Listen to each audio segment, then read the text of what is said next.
De la même manière que Dieu envoie des anges qui transportent le message de ta bénédiction, le diable aussi envoie des personnes qui vont essayer de vous connecter à toi pour te créer des problèmes. C'est ce qu'on appelle les inopportunités, ou certains vont appeler la malchance. Où tu dis, qui m'a dit de rencontrer ce gars-là dans ma vie? Il est la cause de tous mes problèmes. Amen. Les inopportunités, on les laisse entrer dans nos vies le plus souvent parce qu'on s'engage, on s'allie à des gens ou à des personnes sans avoir pris le temps de consulter Dieu et parce qu'on s'appuie, on fait confiance dans la chair des gens. Regardez ce que la Bible dit. Ainsi parle l'Éternel. Maudit soit l'homme qui se confie dans l'homme, qui prend la chair pour son appui et qui détourne son cœur de l'Éternel. Or, la chair, c'est le complice du diable sur ton corps. Si tu ne marches pas par l'esprit, il va te créer des problèmes. Il est comme un misérable dans le désert et il ne voit point arriver le bonheur. Amen. Donc, quand quelqu'un s'appuie sur la chair, quand Dieu lui envoie le bonheur, il ne le voit pas. Le problème des gens qui ratent les opportunités et qui ont des alliances, tu fais des contrats, tu t'engages dans des relations sentimentales. Un mariage est une bénédiction. Mais il y a des gens même, ils ont l'impression que les fiançailles qu'ils ont contractées sont venues pour les enfoncer sur la terre. Je t'assure, c'est parce que tu n'as pas su traiter avec l'inopportunité. Parmi des gens qui ont été ruinés, ce n'est pas qu'ils manquaient toujours d'intelligence. C'est parce qu'un jour, peut-être, quelqu'un est venu leur proposer une très belle affaire. Et ils ont dit oui, quand le gars a parlé. Et ils prennent, ils embauchent des gens, ils signent des contrats en s'appuyant sur la promesse des gens, les dires des gens. La Bible dit, malheur, il y a un malheur qui va arriver à celui qui s'appuie sur la chair. Souvent des gens venaient dire à Jésus, je vais te suivre. La Bible dit, Jésus ne se fiait pas.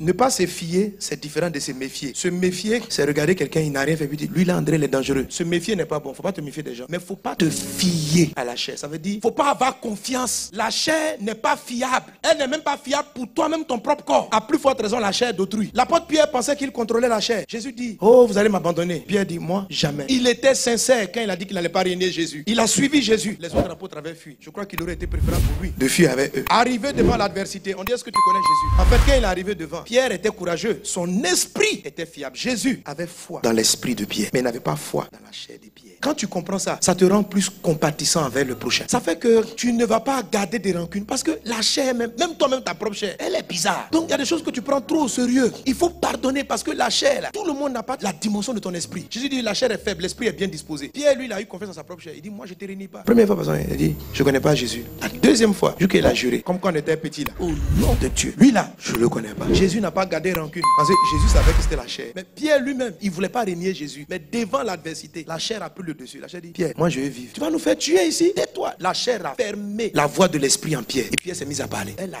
régné Jésus copieusement 3 fois. Et Pierre dit, voilà, on t'a sauvé la vie, petit. Pierre est parti, il a regretté. Alors quand des gens parlent, frère, ça peut venir de la chair. La femme qui dit elle t'aime jusqu'à la mort là, elle-même, elle va voir que les sentiments là sont partis. La chair s'en fout. La chair fait des promesses, elle ne les tient pas. Elle n'est pas fiable. Et la chair est sur tous les hommes. Ne te fie pas dans les belles paroles des gens. Ne te fie pas dans les grands engagements. Ne te fie pas à ça. Parce que même s'il est sincère, il y a des gens qui sont faux. Eux-mêmes encore, là il faut te méfier. Mais comment on ne peut pas les reconnaître? Mais même une personne qui a de bonne volonté, ne te fie pas à la chair. Fie-toi à l'esprit de Dieu. Et comment on le fait? Il dit, malheur à ceux qui descendent en Égypte pour avoir du secours, qui s'appuient sur des chevaux, se fient à la multitude des chars et à la force des cavaliers, mais qui ne regardent pas vers le Saint d'Israël et ne recherchent pas l'Éternel. Rechercher, ça veut dire chercher 2 fois. Il dit, malheur, il y a un malheur qui va te frapper si tu regardes la multitude, la richesse que les gens ont, les chevaux, tout ça. Et c'est ce que les gens font. Tu sais, quand Dieu va t'élever financièrement, matériellement, Satan, s'il y a une malédiction sur votre territoire, il va t'envoyer des mauvais partenaires d'affaires. Ils arrivent. Quand le gars te déploie son CV, diplômé de temps en temps, avare. Oh, quand il parle comme ça, ta chair est excitée. Yeah,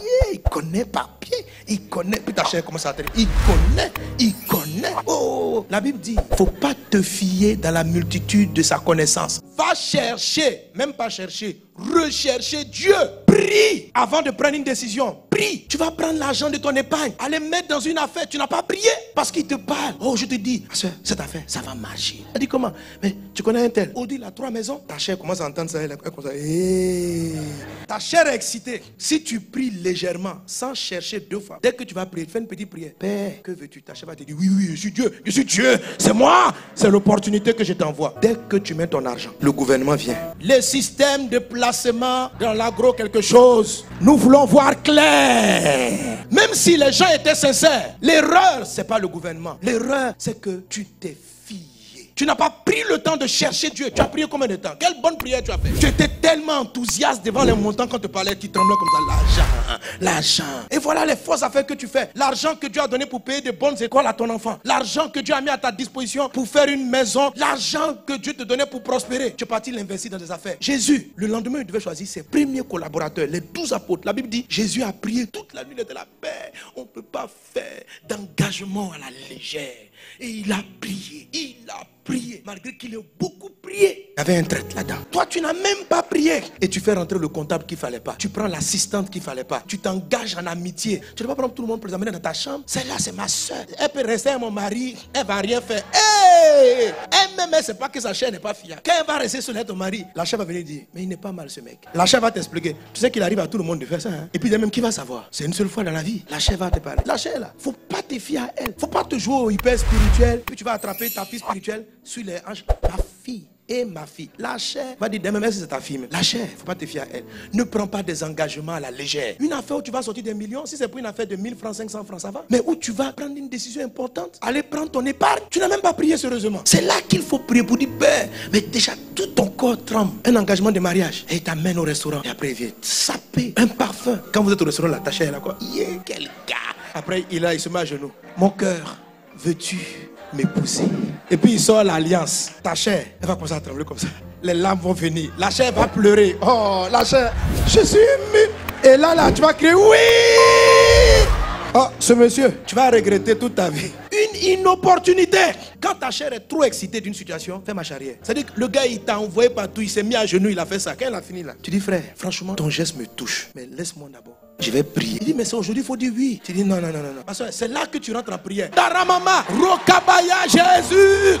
On ne dit pas oui vite. On ne travaille pas avec des gens rapidement. On prend le temps de chercher Dieu. On fait tout pour que sa chair se taise. Parce que quand elle est trop excitée, elle va couvrir la voix de l'esprit en toi. Elle va te donner des rêves. Elle va te donner des songes. Parce qu'elle aime trop la faire. Et elle sait que tu es quelqu'un qui aime Dieu. Elle ne va pas te laisser prier. Tu dois couper cette attirance-là. Te calmer. Et dans le calme, chercher Dieu avant de dire oui. Pour la vie. Que Dieu te bénisse abondamment.